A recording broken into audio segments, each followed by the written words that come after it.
The F1 Dutch 2025 Grand Prix happened this weekend and it was amazing. Now, I'm a relatively new F1 fan. I'm an American. I'm very excited for Cadillac. But coming off of that short summer break that we had, I was super excited for the 72 laps at Zandvoort that we had this past weekend. Partially because they say at Zandvoort, it's really difficult to get overtakes. But some of my favorite racers got multiple overtakes on the twisting and turning laps at Zandvoort, including hometown hero Max Verstappen. Now, I like Max because he's won so many championships in the last few years. And at the beginning of the race, Max was able to get a clean overtake on the outside on Lando Norris. And then Lando Norris came back later in the race and got an overtake on Verstappen, but it didn't help him, as you may know. We're going to get into that in a little bit. But another overtake that somebody got at this race was Charles Leclerc. He got a clean overtake on George Russell, but it didn't help him at the end because Charles Leclerc ended up crashing his car in one of the nastiest crashes that I've seen in F1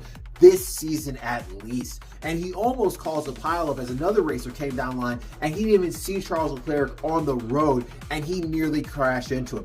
It was really cool to see the amount of overtakes and competitive racing that we had at this 2025 Dutch race. And the rain did impact several racers at this race, including one of my favorites, if not my all-time favorite racer, the 7-time world champion, Lewis Hamilton. Lewis Hamilton ended up crashing his car, and it wasn't even due to another driver's interference. It was completely by himself. And they said the rain caused him an issue, and he ended up crashing his right front tire on the rails, and he ended up not finishing the race as a result. So both Hamilton and Leclerc, the two drivers for Ferrari, did not finish the race. Ferrari's having a really rough season, and Ferrari is one of the classic racers in the F1 series, and so for them to have such a bad season right out of the gate is really shocking to see.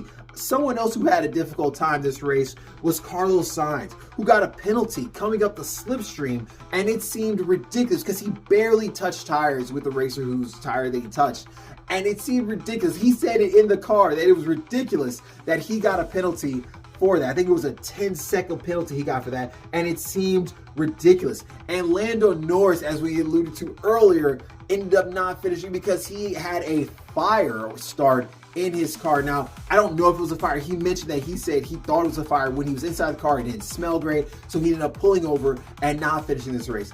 That allowed Max Verstappen, again, plus 700, favorite Max Verstappen, to come in second place at home, hit the podium, but it also allowed newcomer Hajar to get third place and get his first